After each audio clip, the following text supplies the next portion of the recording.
Ladies and gentlemen, you are listening to the RJK World Tour podcast, episode 4. Slowly but surely, we are achieving world domination. Not only do we have listeners in England, Scotland and Australia, we have also got listeners in the United States of America, Canada and New Zealand. Again, guys, another huge thanks for listening to this podcast. I'm starting to get a good idea of what numbers I've got now, but again, could I please ask you to both subscribe and download this podcast? And if you do have the time, an iTunes review would be awesome. My guest this week is my friend Paul, who I met on my travels. We originally met in Sydney and we recorded this podcast in Stockport, so a bit of a contrast. It's a lot of discussion about what Paul got up to on his travels in Australia, but it's also a good example of how the people that you do meet on your travels can become your friends after, like me and Paul. Paul is doing a Tough Mudder in September, and I've donated through the link in the show notes, and if he wants to do the same, that would be great. Otherwise, I hope you enjoy the conversation that me and Paul have. Powerful Paul Moran is joining me for this podcast. Hello. How are you, Paul? I'm alright. Good. How are you? I'm good, mate. Really good. Thanks for doing this. No worries. Pleasure. Alright, so we'll start off with an easy question. Yep. Can you tell me about the travelling that you've done so far? Yeah, it's not quite as extensive as yours, but last year, June 2014, I went to Australia, stayed there for the year. Basically went to Perth, first of all, stayed there for about 3 months, and then travelled quite a bit of Western Australia, completed my regional work in a town called Bunbury, and then basically I spent the remainder of time on the west coast, so Sydney, Surfers Paradise, and a little trip to Byron Bay, and that's my experience so far. Did you have a job in Perth? Yes, 3 actually at one point. Coffee shops mostly, an ice cream parlour, waffle shop, cafes, yeah, that kind of hospitality themed jobs. How did you get those jobs? Going out playing, CVs. Gumtree was a good one. Yeah. That's really good for jobs over there. But yeah, CVs, just basically getting out there. Yeah, it's just good to get out there because it's one of the things that people get to Australia and they're not quite sure how to go about getting jobs. So what would you say was more successful, Gumtree or just getting out there and going different places? Differentiate, just do both. There are 100% jobs out there. If I didn't have those jobs, it would have been labouring. Gumtree, you make a CV, you should already have one, but make a CV. Every job, go for it, apply, and then, yeah, CVs just every shop. Even if you don't want the job, you can take it, do it for a week. If you don't like it or you get a better offer, move on. There are 100% jobs out there. Yeah. Did you find there was more jobs in Perth or Sydney? Tricky, really. Different, because when I was in Perth, I knew I had the full 12 months ahead of me, visa-wise, so it was a little less, more motivation for the employer to hire me, but probably equal. I wouldn't say there's a big difference. Well, luckily I used to work in quite a lot of coffee shops, so that's big over there, so I had the experience. That helped me out a lot. What, you reckon that because of the stuff that you'd done over here helped you over there? Yeah. Yes. That makes sense. But a lot of people I knew who didn't have the experience or relevant experience didn't do too bad. One of my mates worked in a bowling alley. Like I say, labouring. There's always work for labourers. Everything's been built, so... That's true enough. Money everywhere. Do you know anybody that lied about experience? A lot of backpackers do that. Talk about how they've done things for years. Yeah. I think everyone embellishes the CVs, don't they? But I don't know about anyone outright lying. I know, actually, tell a lie, my mate that I went with, I think he used to say he works in a coffee shop for a couple of years. As a reference, he put my phone number as the contact number. Luckily, I didn't get a phone call, but I think when they saw him make a coffee, I think they've realised that he was slightly exaggerating. Okay. Did he keep the job? Well, he got sacked. It was a fine line. Yeah. Okay. Fair enough. Yeah. This is the first episode of podcast that has been recorded outside. Yes. Hence the background noise. But sunny Stockport. But we're making history already. I've never actually been to Perth. No, a lot of people say that. The East Coast is the obvious. Yeah, let's take it. It's not ours. The East Coast is the obvious party town. I'm sure you'd agree. Party town. Party, big town, party area. Yeah. But yeah, Perth's just the middle of nowhere. But the reason we went was a guy I went to school with years back. He moved over there while we were in school. So we thought, if we're in the country, we can't not see them. Yeah, yeah. So, yeah, flew to Perth, but it's a great place. It's most beautiful beaches, scenery I've ever seen. Better than the East Coast, I'd say. Yeah, yeah. I've heard as much, actually. Yeah. I've heard that you can't really go in the sea, though, because there's sharks. I don't believe that. Is that not okay? I think there's more shark attacks, but it's monitored. I went in the sea, got on my limbs. Still here to tell a tale. Well, actually, on Christmas Day, we were working in Bunbury, but we'd come up to Perth for the, I think, 2-3 days over Christmas. And on Christmas Day, we actually went to the beach, usual thing, and there was I think there's a 5-metre tiger shark spotted. So like all the sirens going off, everyone had to get out. It was pretty exciting, actually. No one got injured, luckily. Yeah. I've seen sharks in an aquarium. Yeah. I've only seen one shark in the wild, and that was in Fraser Island on a cliff, and looking down into the ocean. So it wasn't even that big, to be honest, probably a metre. But the creepiest thing was that it was swimming in this little area. There was a sandbank, and there was kids playing in the next area, and it must have been only 20 metres away. What happened? Nothing happened, because I don't think you could get that far. And also, and I've said this on a previous podcast, so apologies for that, but the statistics of sharks attacking people are in favour of us. I think they don't attack many of us. It's only about 5 or 6 deaths a year that are reported, and it's always by mistake as well. Yeah. Usually they take one bite and then realise we're not a seal and go away. But you say that, like, pound for pound, they're not worth their effort. Like, there's bigger fish to catch that will put up less of a fight, apparently. So, yeah, like I say, by mistake, I think a lot of the time. When I went to Byron Bay, there was someone died, honestly, a week or two before, so I didn't bother going in. But that was the first person that died in Byron Bay for 30 years or something. Or there was 3 shark attacks in 30 years. And basically, he was wearing a black wetsuit, had a surfboard, and basically the shark, they attack upwards, and their vision's not particularly great.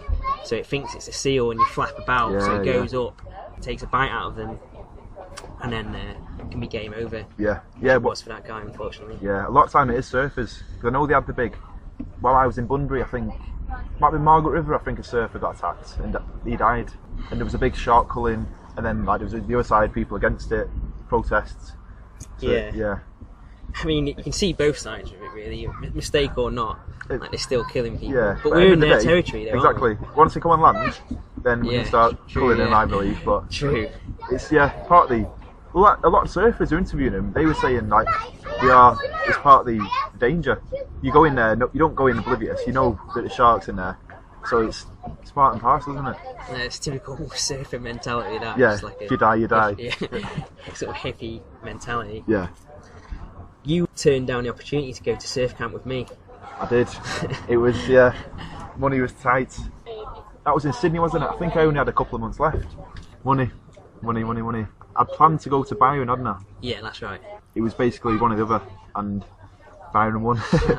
Yeah, I would have liked to go though, but can't do everything, can you? That's the thing, really. And old cliche, leave something to do next time you go. Yeah, but I know you spoke very highly of it, didn't you? No, it was good. I was a big fan. It wasn't that much money for the 5 days and 4 nights accommodation, your food. It was $390 if you haggle them down. That was a Rjkworldtour one, and there's others as well. But yeah, it was good. I mean, at the start it was a bit overwhelming for me because I'd been away for quite a long time at that point, like 18 months, and was kind of over the whole sort of backpacker conversation, like, how you doing, where you from, where you been, what are you going to do? Had that a couple of times. You know, it's right or wrong with I didn't really want to have that conversation another million times. Everyone else on that had been in Australia for a matter of weeks. Yeah. But like, after you get past all that, like, you're all in the same boat.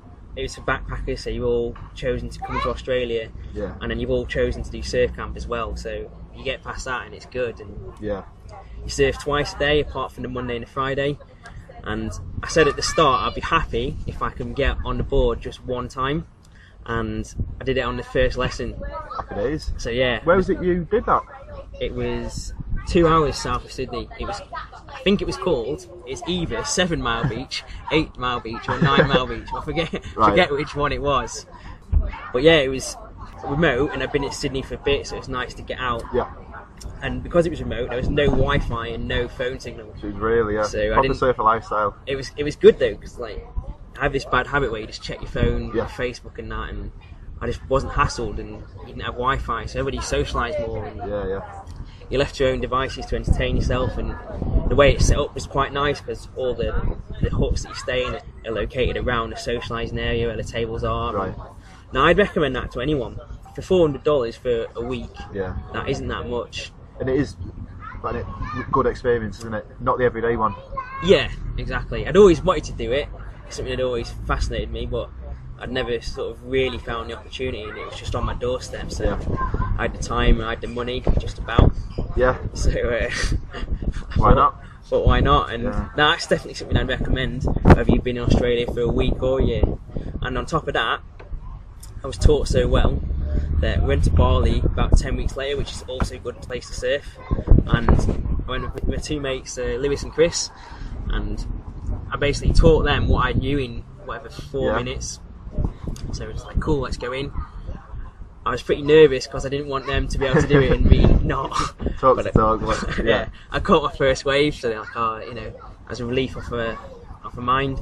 And then Lewis, on his first wave, just caught it straight away. He got off right at the end. First time we tried surfing? Yeah, he's pretty athletic though. Like, he used to play for Burnian. Right. He's on their books for a bit. It's quite sporty, so he took to it pretty easy. Yeah. He said it did help that the stuff I told him was exactly what he did. And he said if I hadn't taught him that, he'd be doing something different. So yeah, it works as well. I got taught, well, while I was in Byron, a couple of the girls there, obviously they knew what they were doing. One was from New Zealand. I was trying to stand up, first get on my knees, then stand up. Yeah, and then, it's natural, isn't it? Yeah, but it's not the way to do it. Bodyboarding, basically. But good fun though, nonetheless. No, I really like it. It's something I did again, and I wish I'd done a bit more really, but because I was in Sydney, it's tricky, isn't it? You've got to get out somewhere. You've got to have that desire to get out. And I didn't have a car. It's a journey as well. Yeah, that's the thing, and because it's the weekend, everyone's doing it, and some spots are very busy. Yeah. So. Well, that's the thing about Perth as well. It's very easy to get the beaches. It's good surfing. A guy I know, Willie, he actually bought a surfboard in a hostel, and then caught the bus down. And you're off. Did he buy like a professional one, or did he buy like a thick beginner's board like I used? It was an alright one, I think. It was just a bit old, tattered, but we're all beginners, aren't we? So exactly. It's at the level if you just started, like myself and you, it doesn't really matter what it was, as long as it floats. Yeah. I like the big foam ones that are pretty easy to get on, because you get like thin plastic ones. Butchering these descriptions, you might be able to fiberglass or something. Probably wrong. I would have thought so. could be probably both wrong. But like to use one of those, you've got to be quite good. Yeah. Well, the bigger ones are for beginners, aren't they? And then the better you get, the smaller board you use. Yeah. So as far as my knowledge goes. Yeah, it's not the best information you'll hear all day, but there's definitely something in that. Yeah. You did surfing, you did diving as well, didn't you? Yeah, did me paddy course. Did that in Manly, which is the best place in the world. You reckon? Well, top 3. It's amazing. I did it in a place called. First day was in a swimming pool and in a classroom. They've changed it recently where you don't. It used to be a longer course, but now you do a lot of the work before the course. Yeah. So online work, learn about pressures, time under. All that. I remember because I've done my paddy before. Yeah, is it in Bali or Asia? It was in Koh Tao, right, in Thailand. It's the cheapest place to do it in the world. It might not be the best, but it's the cheapest. It's about a lot of people do it over there, don't they? It's 10,000 baht or just less for that. It was for 4 nights accommodation as well, which is round about 200 quid. Which yours was like what, 4? It wasn't that much more expensive. About 450 I've got in my head. Yeah, and that's very similar price. It's not too bad, because you got the train and stuff. Because he wasn't an overnight job. Yeah, okay, Still, say 500. But it's like you'd expect it to be twice as much in Australia, and that's not the case, is it? I mean, there were full days as well. Like it was 9 to 5. Yeah. Hard work. Yeah, I remember because you had all the stuff. I thought, I've got a paddy. I'll help him. Yeah. I just completely forgotten it all. Sorry. I'd have to have a refresher course if it went now. Well, saying that though, I used my paddy about 2 years after I got it in Barrier Reef. Was that with a class or? I booked onto a dive when I did the East Coast in Cairns. Right. And so we were allowed to go down on our own basically, which I didn't choose to. You could pay to go with a guide for $20. Yeah, just for peace of mind, it's money well spent. Yeah, I mean, like you said, I feel like I'd need a refresher, and you don't really, because it all comes back to you straight away. Well, once you're down there, it's fine. It's just the checks and Yeah, so and someone checks you anyway, Yeah. usually. A lot of stuff we learn is archaic, I think. Like time and stuff, because you have all the watches that say basically you've been at this step for so long, you need to go up. Yeah. Or so you don't. I mean, it's good to learn the old system. Yeah. But a lot of it's computerized now, isn't it? And a lot of it you're learning for when things go wrong. And touch wood, like 90% of the time it doesn't. Exactly. Yeah. The thing I noticed when I did it, my course, I did 4 dives, and it got better each time. Yeah. Because I learned to equalise better. Yeah, and the breathing as well. Yeah. Well, if the shallower your breath, the faster you breathe in, obviously the faster your tank goes down. Yeah. But then when I came to do it in Barrier Reef, I took a step back from my last dive in Thailand, which you'd expect. Yeah. Because my first one in Thailand was a disaster. Not disaster, but... It's too late to tell a tale. Well, yeah, so it couldn't have been that much of a disaster. But basically, I was breathing really heavy and just depleting my oxygen. And with the equalising, I struggled a lot. Yeah. So I was going down and my head felt tight, so I'd go up. Yeah, doing it. Trying all the equalising techniques. By the time I got to the bottom, like 10 metres, I checked my dial and I was on the level where I had to go up. So everybody come down with me and I got down, they waited for me, and then because my tank was down, we all had to go up.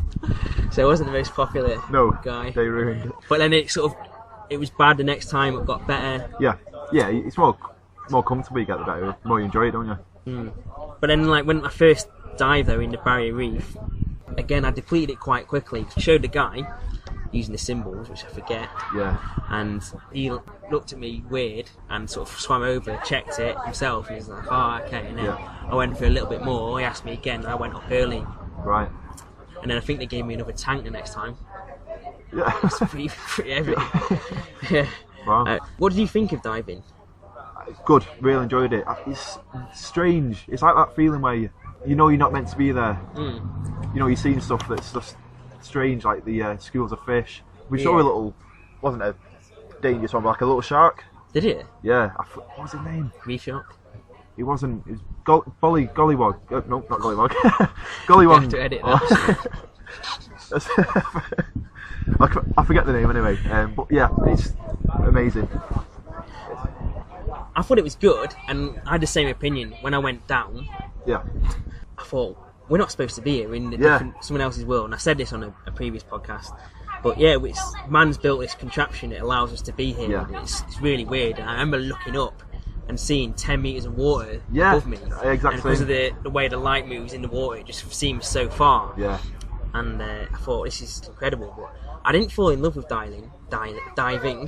I know people who have them, though. People who start doing it and then they just keep going. Yeah. I want to become dive masters and instructors. And there's a lot of like ladders to climb, aren't there? Yeah. Well, when I did my course in Thailand, there was, make up the numbers, let's say there was 12 of us, 10 of us, and that wasn't me included, 10 of them went on to do the next course. Yeah. They loved it that much. Well, in Thailand, I imagine it's a little bit easier, because it's so expensive to have as a hobby. Yeah. Renting the equipment is cheaper than buying it, but long term, you want to be buying the equipment. Yeah. For me, I just didn't love it enough to do it. Yeah. Like, I thought it was good, I'm glad I've done it, but when I did it in the Barrier Reef, I thought, well, I'm at the Barrier Reef, like, I have to do it. Yeah. Because when am I going to get this chance again? Arguably one of the best in the world. Although, I'll get to that in a minute, but it's certainly the most famous. Yeah. And so I had to do it, but yeah, I wasn't just massively in love with it. Right. I've heard that there's one, I don't know what it's called, but it's in Western Australia that's better because the Barrier Reef has so many tourists. Yeah, that is the downside, isn't it? Yeah. Well, there's loads, aren't there? Apparently England is supposed to be good. Like down Plymouth way, there's a load of wrecks and stuff. Big shout out to our friend from Plymouth. Jay. Wish could be here. Yeah. Yeah, but then it's different, isn't it? You got to get the dry suit. I imagine the lighting would affect it in England. I could be wrong about that because the weather is sometimes so miserable. Yeah, I don't know about the lighting, but I think you might have to have a day course on the dry suits. Is that right? Might be wrong, but I don't think you can just go straight into it. Right. Okay. There you go. But either way, you just take it anyway, can't you? But you don't actually have to have the paddy course to dive, do you? No, there's people on my boat in the Barrier Reef, so there's only about 4 or 5 of us who'd actually done it before, and the rest did introductory rides. Yeah. They go down with someone right next to them, but they only go 5 metres or so. Yeah, it's good to get, isn't it? Then you learn something new, and technically we could go diving with our on our own tomorrow if we wanted to. Yeah. Not sure how safe I feel. Yeah. I don't know what I'd do about that. Yeah. Nah. But then I liked it and glad I did it, but like I wasn't in love with it. Yeah. Whereas people do tend to really take to that and go and do it all over the place. I'm not sure if I'd do it again. Yeah. Maybe. It depends where I was and what the circumstances. If I was with 10 mates and 9 of them wanted to do it, then you're gonna... maybe. But if I was somewhere and it was an option, probably wouldn't, to be honest. Yeah. Tyrone, Yeah. he's quite into it, and he's always away. He's always on holiday. But every country he goes to, he was in Jamaica maybe 3 months ago. He did a dive there. I think he's done it in Israel, but he seems to really love it. Yeah. Like I say, it's not uncommon. A lot of people just do it and just absolutely love it. And I'd say even I'm in the minority that I just didn't love it. But there we go. That's diving for you. Yeah. What about farm work? Swift transition there. Very swift, yeah. Dive into farm work. Well, we got a bit of a gold mine really. We struck luck. Basically, there's 4 of us. Me and my friend Chris, who came over from England together. We met a couple from Ireland, Emmett and Megan. Basically, we're all in need of farm work, so we thought, buy a car, head down to West Coast, see what we find. It was a long journey trying to find it, but we eventually got to Bunbury, where there's a meat factory, an abattoir, of all places. What was it? Monday to Friday, 6 till say 4, but it was good money. Was it? Because a lot of the places, I know, like below minimum wage almost. Yeah, they basically, a lot of farmers, and I've talked about this before as well, but it's good stuff. A lot of farmers know that backpackers are desperate, they need the money, and so will do anything. And people work for sometimes free, sometimes for peanuts. Yeah, it's hard to live, but 88 days, isn't it? 88 days labour. Yeah. So if you can get something like you've got, that's pretty ideal, really, because you're saving money. You're not going to spend it because there's not really that much to spend it on. Yeah. And you get your second year then. I mean, at the time we were living on, because we stayed at a few hostels, but they're good, but they're not cheap. So we found it was a caravan park, proper gypsy. So one room's a double bed, one room's a bunk bed, kitchen, lounge, all that. So we found that it was only $80 a week. That was each, which is cheap for Australia. Yeah. If you look at hostel prices. Hostels usually 170 plus, depending on where you are. Yeah, say maybe higher on average. I've paid somewhere between 170 and 200. 210 maybe, was it? Depends on the season, I think. If it's low season or winter, whatever, it's a bit lower. But 210 sounds about right. Yeah. So we other hostels available. Yeah, it was good. I mean, there was so much work available. Like there was a Monday to Friday, obviously, and then if you wanted to work Saturdays, that was like time and a half. Sundays were available, so we got really lucky. Would you say that Bunbury was a place that people should check out if they want to do farm work? Yes, definitely. It's like not many people go to Perth, but even less people travel down southwest way. Yeah. Like there's loads. There's Mount River, Bunbury, Busselton. Busselton is amazing, gorgeous. It's like I think that's the largest wooden structure in the southern hemisphere. Is Busselton Jetty? That's obscure claim to fame. Yeah. Tell you what I can. But if you've got a car, they're all driving distance, so you can book in a hostel. Yeah, it's really cool. There's not so much in way of attractions, but it's more the city, it's the town itself. Yeah. The reason I asked that is because a lot of people sort of tend to go to either Melbourne, Sydney or Brisbane, so the ones outside of them, there's a lot of stories of people being ripped off in those just because I guess there's so many people there. Yeah. So because a lot of people were there for the meat factory, so there's a lot of backpackers wherever we went. Okay. But to be honest, we never really got too bad an experience in that sense. Yeah. We got quite lucky, I guess. Yeah. So, you bought a car. That was something that I was pretty sceptical of. Yeah. And in our conversation now, just before we started this, about cars, a lot of money to run and a lot of problems and stuff. So, do you have any issues with yours at all? Yeah. Well, we bought. What did I bought? First, we bought a Mazda 626. I remember it. It was big estate. I think we paid $1,800 for that. It wasn't the best car, but it's A to B. But that died on us. So wasn't that good, obviously. So didn't get from A to B then. No, just didn't move from B. Well, we did as well. We got from Perth to Bunbury. We covered a lot of miles on it. Okay. And then, luckily, at the time that broke down, a couple that we worked with, I think they were either leaving for Germany or moving on from Bunbury. Yeah. And they were selling their Toyota Camry, similar kind of estate car. So I think that was only like $800 So that was our second car. Yeah. What did you do with the first one? Did you abandon it? No, we paid $1,800 for it, and then in scrap we got $200 for it. so some guy picked it up, gave us $200, which didn't last long. Oh, yeah. Yeah, and then second car, I think what happened to that one? Our mate that said that we knew from school that lives in Australia. Yeah. We basically gave him that, and there's a photo of it in the middle of the outback, just burning out. It's he went, drove it around, took no care of it, but a lot of good fun.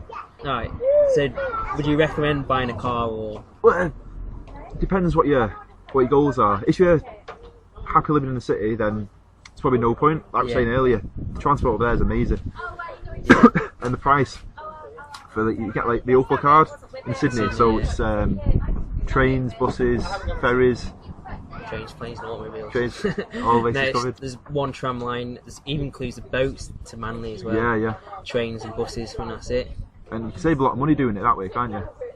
For me, I used to go to work, come back, go to the gym, come back, repeat for Tuesday, and then because I'd done 8 journeys, like the rest was free. Yeah. So for the week, isn't it? That was for the week, yeah. So yeah, if you're in the city, then I'd say it's probably no point. But if you want to get out and about, it's a lot easier to have a car. Like we wouldn't have seen less than half the stuff we've seen if we didn't have a car. We wouldn't have got the regional work done. Yeah. Because the trains aren't much to shout about down there. It's Greyhound buses or 15-hour journey on a coach isn't exactly ideal. It's not, but in Thailand I did a first 12-hour journey and I thought, it's not great. It was a really bizarre journey actually. We started off in this state-of-the-art minibus, and then you drive to this place and you swap them into another minibus. Right. And it was sort of less high-tech than the next one. We ended up going like, each one we got into was like more and more down market until we got into some tatty old banger at the end. Yeah. And you don't really know quite what's going on in those bus journeys in Asia because they just don't really speak English, which is fine, it's their country, and they don't communicate to you, so you got no idea what's going on. You usually get there a couple hours late. Yep. It's usually quite big journeys, like 12 hours, but I did so many 12-hour journeys and they've done 20-hour journeys that it's really not that much of an issue anymore. It's like with the flying, obviously going over there the longest I did, I think it was Sydney to Manchester, so that was 14 hours. Yeah. But now you get a Sydney to Manchester was 14 hours? Oh no, sorry, 14. Sydney to Dubai was 14. Yeah. And then I think it was 8 from Dubai to Manchester. Yeah. But like, once you've done that, 2-3 hour flight, it just, that and you're there. And also, you can downgrade podcasts like the Rjkworldtour podcast, available on iTunes, Podcast Republic. Shameless promotion. On my own podcast, which people probably listen to anyway. Got to be done. Yeah. But yeah, when those journeys come around, the 12-hour ones, it doesn't really bother me anymore. Yeah. It's just practice, really. Yeah. But with the cars, any costs, so whether it be buying the car, fuel, if split between 4, it definitely made it a lot easier. So if you can do that, that's one way to make it cheaper, and it's fun. Like, car full of people, it's stressful at times. Yeah. But it's an adventure. Yeah. No, it's good. Like, so obviously you lost a bit of money, but you got a lot of experience from it. Yeah. Well, I never went over with the intention of making money. Like, if I came home with money, it'd be a bonus. But it was more just enjoying the place. Fair enough. Covered Perth, covered a bit of the southwest. Yeah. So where else did you go after? After there, went to, me and Chris went to, where did we go?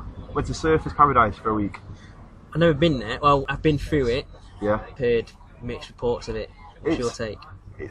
If you want to see Australia, I wouldn't go to Surfers Paradise. Yeah. But if you want to have a good week, it's amazing. Yeah. It's every night's just something going on. It's a nice place as well. Nice beaches. Yeah. But it's very much party orientated. Yeah. Which is good because we'd just come from 3 months in a quiet town, working most days. So it's bit spent all that money that we saved up. But, how long did it last? Came to Sydney with $200. Really? So not long. But wow. no, it's an experience. Meet some people. I still speak to some of the people now. Because again, it's just, you know yourself, you're in a hostel, you're going to go out, you're not going to go out on your own, are you? You're going to have a few drinks in a dorm room, blah, blah, blah. But no, it's good. If I went again, I wouldn't spend much longer there, if at all, go back. Yeah. But it's worth a visit. Yeah, fair enough. While we're there as well, actually, there is that side of it, I completely forgot. We actually rented a car and we took it up to, I can't think of the name, basically a big national park just outside of Surfers Paradise. And it's basically a big mountain, you can drive up it, and along the way there's different lookouts, so you get the views, all that, and it's amazing. Like, I think while we're at the top, you look one way, and I think you can see Sydney, and then the other way, I can't even think, where's? Brisbane? Brisbane, yes. Yeah, so on a clear day, obviously, you can see for miles. Wow. And it's got waterfalls, it's beautiful. Okay. And it's strange, like, the night before you're out till 3 at some club, and then the next day you're feet sticking to the floor. Yeah, and then you're in a national park enjoying the nature the next day. So nice little contrast. Yeah, if you go to surfers, I'd recommend that. I mean, the car's not cheap to rent, but for a day, you can justify doing it if there's a couple of you. Yeah. So you remember the experience, but that money, you probably wouldn't remember if you spent on something else, I guess. I went straight through there because I had about 2.5 weeks to do the East Coast, and I could only do so many places, and that's somewhere. Yeah, if you're on a time frame, it's probably better places to go. It depends what you have to do again. One person that I've had on the podcast, my friend Dan, wasn't a massive fan of Byron, and I can see his point of view, but I know that you had a really good time. So do you want to give the other point of view of why it's I'd be interested to hear his point of view. But episode's been released, mate, you should have listened to it. Obviously not a true fan. Must be in the second half, I've only looked at yeah, I loved it. I only flew out there with a one-way flight. It was basically 2 weeks before my return flight to England. So I flew there, I was going to see if I liked it. If I did, stay a bit longer. So I booked a week, ended up booking another 3 days, so 10 days in total. But yeah, really cool. It's a bit cliche how hippie it is. Everyone goes on about it. You know, you got the yoga pants, but no, it's cool. It's a beautiful place as well. Yeah. Like beaches are amazing. It's like where we stayed, the Byron Beach Resort. Every night they've got something different event on. I think Mondays and Fridays, basically they had a coach that took you up to the most easterly point in Australia, which is there's like a lighthouse, big walk. So they take you up there before sunrise. So you're up there by the lighthouse watching the sunrise, and it's amazing. It's just so, I hate to say it again, but it's just so chilled out, the whole town. But yeah, it's good. Everyone's just chilled. Yeah, like because I'd heard everyone say how chilled it was. Yeah, I hate saying it, but it's nail on the head. I mean, for me, I went, but I said on a previous podcast that I'm just easily influenced by what happens around me rather than taking a place in. Right. And I was with a few friends there, and we'd all agreed to meet there. Yeah. So I was always going to have a good time, regardless. Yeah. I didn't think it was as hippie as it was made out to be. I think it's because more chains and stuff had moved in. Yeah, there's a lot of, and the fact that everyone makes it out to be so much like that. Yeah. There's going to be people going out expecting it, so it's probably a bit more commercialised, isn't it? Yeah, it might have been a bit more hippie or whatever, less commercial 20 years before, perhaps. Yeah. I don't really know. But a lot of people say good things about it, even some Australians that I've met. Yeah. Because a guy from Melbourne I met in Thailand, he'd never been anywhere in Australia. You find that a lot, don't you? It's like it's like Europe, isn't it? Yeah. It's like you've not been to Turkey. But he'd never been to Sydney, but he'd been to Byron Bay. That's a funny one, actually, yeah. Because they drove around Sydney every time they went up. Yeah. But he loved it. So it's not just backpackers that love it. Yeah. I will add, though, the reason I liked it so much, maybe, was because I knew that I was going home the following week. So it might have been the whole, I've got to, make the most of every minute. Okay. That might have had something to play with it, but yeah, nonetheless, love it. And I thought it was okay.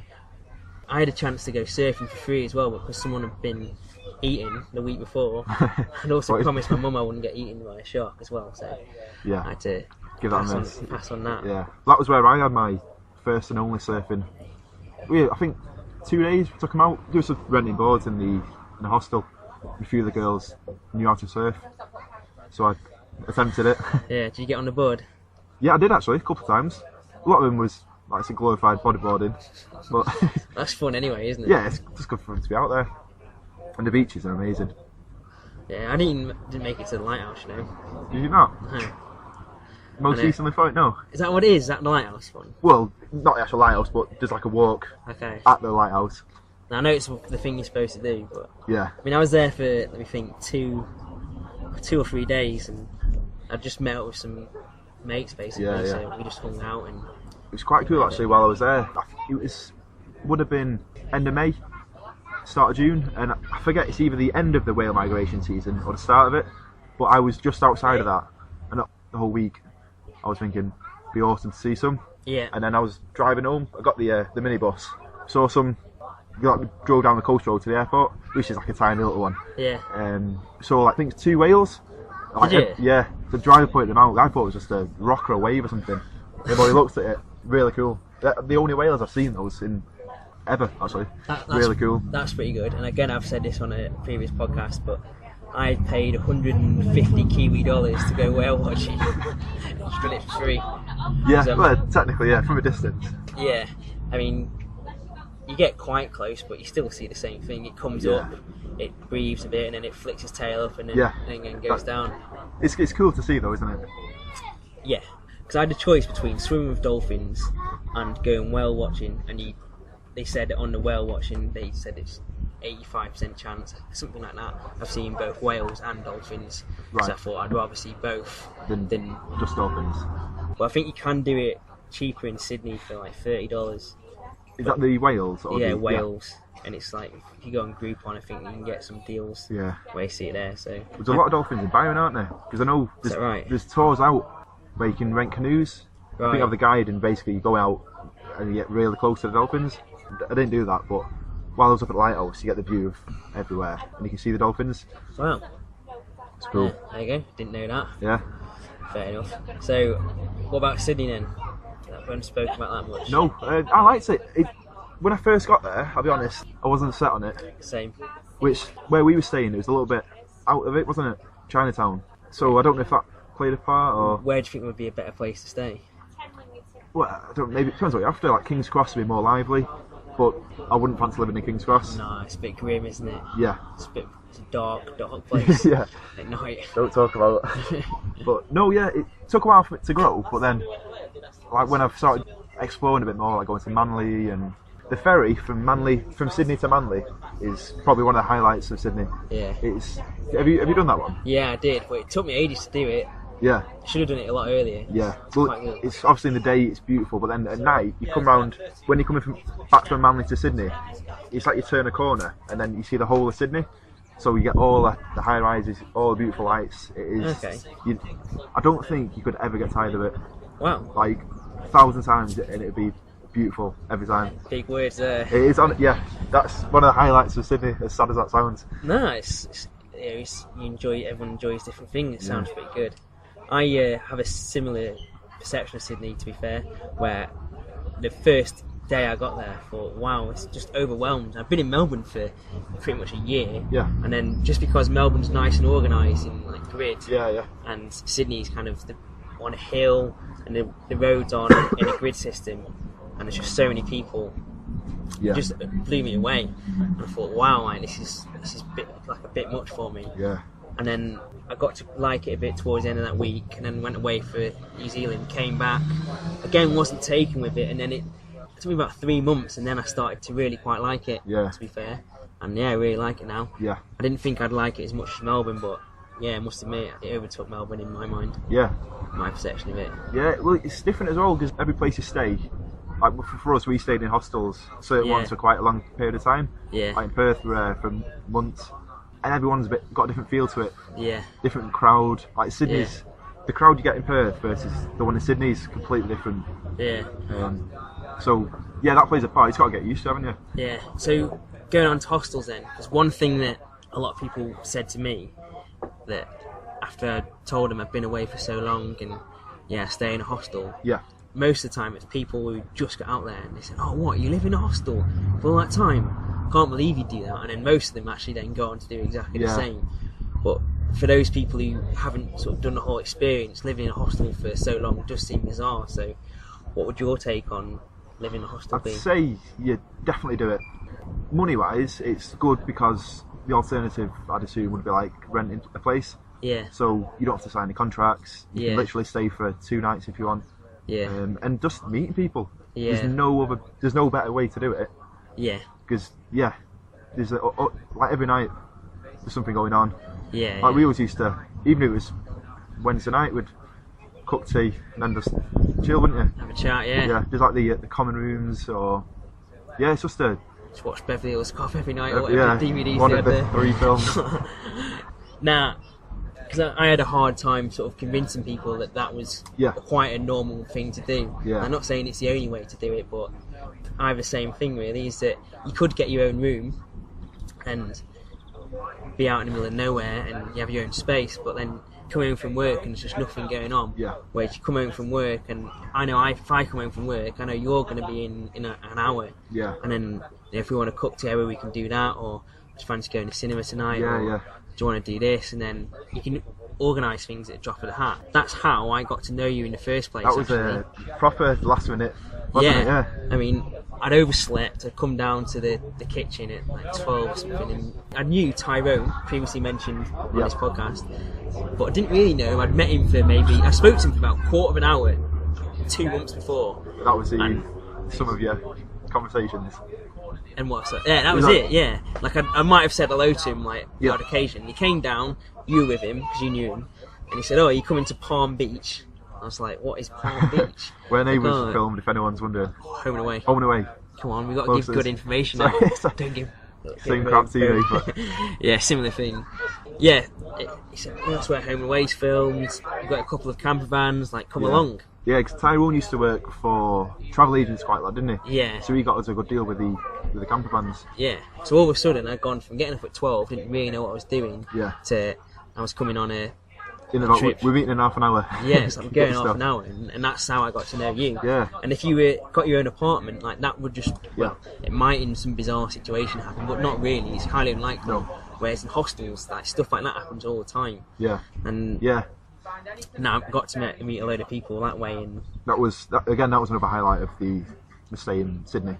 Just like 1 night, 2 nights. One night for me, I know that. Yeah, it was brilliant, though, wasn't it? It was good. Yeah, definitely. Oh, did you get the bus back? No. I stayed. Did we only stay 1 night? I forget. No, I remember because I stayed in that top part of the thing with you. Sounds a bit romantic. Yeah, nothing went on. It's pretty hot in the morning. I remember that much. Yeah, not much room to move either. A decent trip, and it was a good way for me to get to know people, like I said. And that's like going back to the original point. That's if I actually live in hostels, really. Yeah. You just meet so many friends, and a lot of people come with the ideas they're going to stay there for a couple of weeks and get an apartment, and they end up doing the same thing. Or a lot of people get an apartment and say, "Oh, we'll come back every weekend," and you never see them again. Really. So. Yeah. I mean, if you're going to get an apartment, I'd say just go, stay for a couple of weeks, so you meet some people. Yeah, that was one of my plans though. Actually, I was going to get an apartment when I got to Sydney because I'd done the hostel thing in Melbourne. Yeah. And I thought, I'm going to get an apartment, particularly because I had a job till December. Yeah. And then I remember I was about to move hostels that day actually. We went to Palm Beach. Right. And then I got to know you lot, so I thought I'll stay for a bit longer. And I was going to move out again and thought there's no point really. You need social interaction, and I'm just going to be shutting myself off. It's just harder, isn't it? If 99% of the group is in the hostel, and then you got one living in 10 minutes away or 20 minutes. Yeah. It's harder to organise. I think also though, from a personal point of view, I'm a bit of a committophobe. So I don't want to commit 3 months and pay a load of money for a bond and whatever else. Whereas I know in a hostel, I'll just pay a week's rent and that's it. And I know that I can go, if I lost my job for whatever reason, I can just think, I'll go to Brisbane next week and you're gone. You're so sort of free, you've got no notice you've got to give and the rest of it. And like when I had a week in Byron, if you're at apartment, you'd still be paying rent for that week. Yeah. Whereas I could just check out on the Friday and then check in again. Well, that was another thing that reason I didn't pay it as well, because I was about to, and then I realised I was going surf camp, as mentioned. Yeah. I was going Bali, which I mentioned, and the East Coast, and that's 5 or 6 weeks. You think about that, it's like to get somewhere decent, it's like 200 plus a week. Yeah. So 250 a week times 6, that's like $1,500 just gone on nothing. You're paying for the privilege of keeping your stuff there, and I had absolutely nothing on me because I had a backpack of clothes. Yeah, minimal. I mean, once you pay for like the flights, your cost of living is not too much different. Obviously, you're going to be spending more if you're on holiday. But say you live in Sydney and then you move to Melbourne, your cost of living is not going to change that much. Yeah. Other than the flight cost. Yeah, there's slightly different prices down there, but okay, yeah, I get it. No, it's just something I wanted to discuss, because obviously a lot of people think I'm absolutely mental for staying in hostels, so I wanted to get someone else just to back me up, I mean, justify my decision. Obviously, we've been singing its praises. There are the flip sides to it. The times when you think, being surrounded by people, most times good, but then other times, you do want your own space sometimes, and you're in a room of 4, which isn't too bad, but I think you can't get given that. 6 hours was. Is it? Yeah. I just paid the extra money just for the 4. Yeah. But you do get some weirdos come in. Like, when is this person going to go? Yeah. And I'm weird as well, so when I come to someone's room, they're like, when is this weirdo going to go? If there's not a weirdo in your room, then you're the one. Yeah, there is bad parts as well, and obviously you don't get on with every single person in the hostel. But I did meet a lot of really good mates in there. I met you in a hostel, and we're right here today. Other side of the Stockport. world. So not quite as glamorous, but well, I don't know, it's a nice little pub. So you've got your second year. Yes. Would you go back to Australia? Well, I don't know. Is your honest answer? I'm 22 at the minute, and I think is it until you're 29 or 30? One of the two. I think to do your first year. Again, check this everyone, because I could be butchering this. I think you have to do your first year by the time you're 30, and I think your second year, if you apply for it before you're 31, I've got a feeling you might be able to do it at 31. Right, yeah. But let's be fair, if you've got to 30 and you've not done it, I don't think you're going to go. That last year is not going to, no. I don't think so. But yeah, I do have the option to, so I've got 9 years basically to use it in. But if I was to do a long break again, I think maybe I'd go somewhere else. Yeah. No plans at the minute, but I'll be back at Australia at some point, whether it's a holiday or a year, but nothing in concrete at the moment. Fair enough. Would you go anywhere else apart from Australia?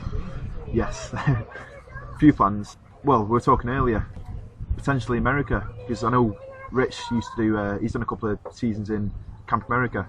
Yeah, it was one of the best times of my life, actually. The first summer, in particular, just changed my outlook of things. What was your first big trip away? Yeah, exactly. And I've said this before as well, but I used to think that my life was going to be working all year round, going on a 1-year holiday to Mali or whatever, insert European dickhead destination. Yeah.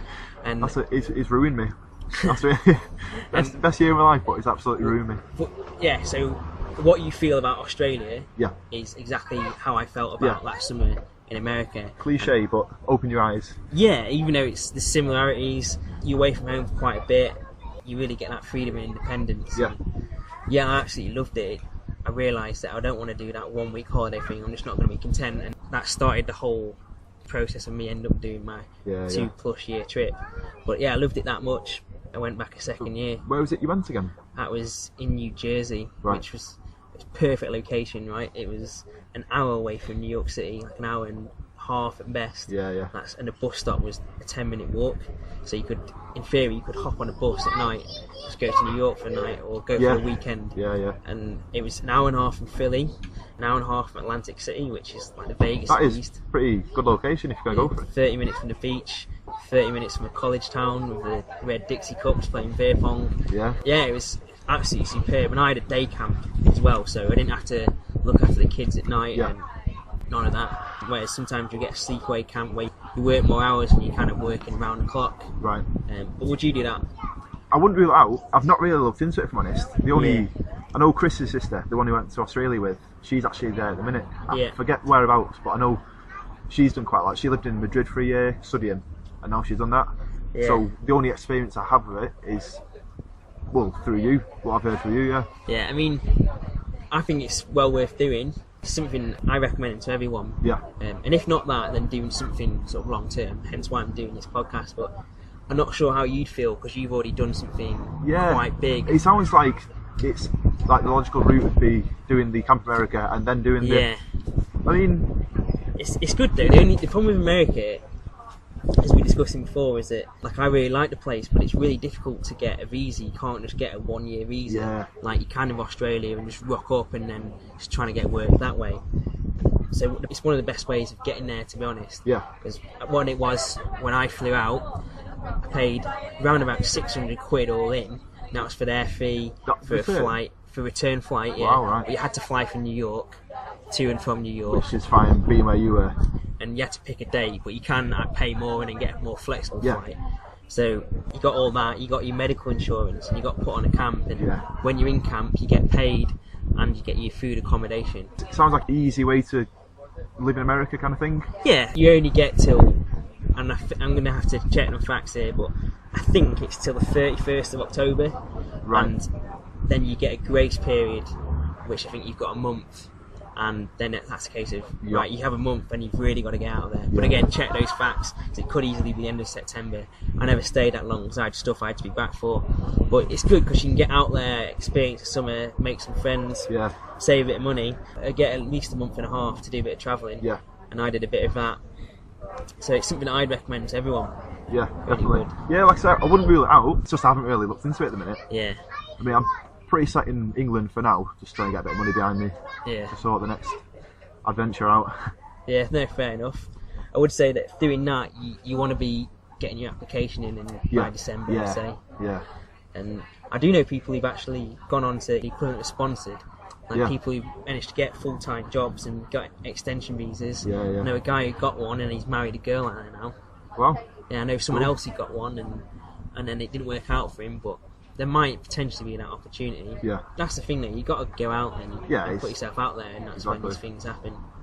But yeah, I love America. There's like loads to offer. Yeah. 50 different states, and I've only been to, off the top of my head, I'd say it's around about 10, but I've only really scratched the surface. Yeah. There's so much to do there, but it is difficult to get in apart from the Camp America.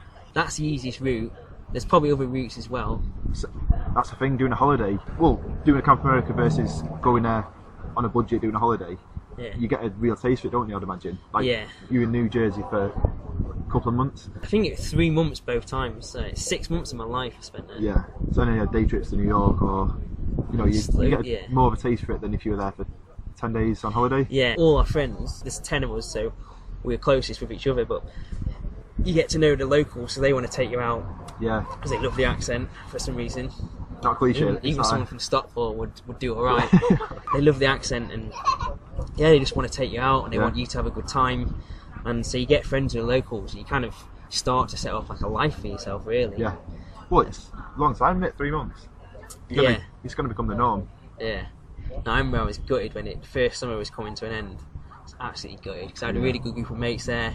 We all clicked so well, good banter and stuff, and whenever we all started leaving one by one, it was just, it's the end of an era and things never be the same. The end's in sight. That's the thing with travelling though, like you meet a group of friends, you start getting along well, and then that's the sad part, is that you do lose friends. But I mean, there's always like groups, aren't there, in hostels? Yeah. Which is, throughout, over the months, people go, people come. There's times when you think like this is a good group. Well, there's one that me and you always talk about. There's a group of the super group. The super group, which lasted for about a week. It actually was, wasn't it? Yeah. And it's such a shame because there was me, myself, and Paul, our friends Jay, we mentioned before, and Alex, and we got along really well. And I thought, this is a great group. And then within a week, Alex had to go up to the Gold Coast, and Jay left. He was his visa was it, wasn't it? Yeah. So that could have been... Yeah, what could have been? We could have been like best men at each other's weddings and all sorts, and those two jumped ship, eh? Yeah, I remember, I think it was Jay's last night. I think we'd all planned to go out for a bit to eat, a couple of drinks. Yeah. But I think, did you have... You were at the gym, weren't you? Maybe, I can't remember. We ended up going to... I forget where. Some make me sound like a right loser. Friday night at the gym. There was a reason, basically. I think to come, it would have been... You would have been like 2 hours late or something. Right, okay. So we'd gone to like some $10 steak place. Yeah. And then ended up in Mustangs. Was it Mustangs? I think it was Mustangs, which is cheap and dirty, but great place. What started out was a couple of drinks. I remember Jay was supposed to check out at about 9. Was it 7 o'clock or 9 o'clock? It's right. It's quite early. I think he'd lost his key, so we got back to the hostel. He said, "I'm in room blah blah blah," and he said, "You've checked out today. You need to pay your rent." So he had the worst flight, I'd imagine. No sleep. Yeah. 20-odd hour flight back to England. Yeah. So it was a good send off. Yeah, for your point of view. Well, while I was laying in bed, he was on the plane suffering. Whilst we're talking about the topic of alcohol, I've got to bring up something that you mentioned to me and throw you under the bus a little bit. And you once claimed that you could drink a box of goon 4 litres in an hour and a half. Did I say that? Yeah. I stand by it. Your first estimate was 80 minutes. An hour and a half, did I say? 4 litres of goon. So what's that? A litre every 90 minutes. Bearing in mind, like 750 mils is a bottle of wine. 22.5 minutes per litre. I'd give it a go. Yeah, I think I was probably being a little bit optimistic. Right, I'm not very big, so I'm not the biggest drink in terms of how much I can take, but I know that most people, if they have 2 bottles of wine, are quite pissed. And how many bottles of wine are we saying is in the box? So, my understanding is that a bottle of wine is 750 mils. Right, you get 5 litre goons. We talk. Well, anyway, let's stick to 4 right, for the moment. Yeah. So, if you've got a bottle of wine, 750. So 2 is 1.5. So right. 6 is 4.5. So 5 and a. So yeah, it's 5 and a bit bottles of wine in an hour and a half. You'd have to think of tactics. I think the first half hour you'd have to try and get 3 down, yeah. Yeah. In between toilet breaks. First half hour, and then the hour after when I catch up, you just have to sip the other 2. But just think, so, podcast number 2 will be an hour and a half episode about 80 litres of goon. Whoever drinks it. That's not a bad idea, actually. But just think the chaos that would unfold after you'd get through a couple of litres. Oh, yeah. You'd be all over the place. The fact that, what do we normally have? We used to get a box of goon between 3 4 of us, and you'd feel rotten the next day, wouldn't you? There's something not right in there. There must be some toxic chemicals. It's not like a normal sort of drunk. You can barely buy water for the price that you buy. 4 litres of water, probably not far off the price. That's very true. It's so cheap. Yeah, it's again, I've mentioned this before, but it's a very popular drink with backpackers. It's about $12 for 4 litres. Which you can bear in mind, you're paying what, 4 or 5 for a. What do you pay for a beer? And you only get $8 for a pint. For a pint, yeah, because most places serve schooners, don't they? To get an actual pint, you're paying for it. Yeah, $8, which is like £6, 5 or 6 quid, depending on what the exchange rate is. So $12 for a box of goon is a no-brainer. Yeah, pretty much. Unfortunately. Well, it's risk reward, because obviously you reward it with cheap alcohol, but you risk your life basically. You don't know what you're putting in there. It says wine, I don't believe that. There was that rumour, wasn't there, that it's got fish eggs in? No, it says on the back. It may contain like fish products. And really? Nut, or you don't drink if you've got nut allergy. I'd avoid reading it. Just ignorance is bliss. I'm going to butcher this, but I believe that it's produced in the same factory as products of the same thing. And that's turned into it containing fish eggs. So it has that potential risk. Yeah. And I also understand is that when you get a really good bottle of wine is when you press all these grapes once and you get the best juice. Yeah. And that's the sort of base of the wine, and then they press it again, and then you get like a pretty decent bottle, and then it's either the next one or the one after you press it, and that's goon. Yeah. So I mean it does a job. I mean if your objective is to get drunk, goon's your option. Yeah. But going back to the original conversation, I just think if I was to do it, I think I'd maybe get up at 10 o'clock. Have a big breakfast. Yeah. Let that settle, and then start at 12. I'd probably separate it into like litre jugs. Right.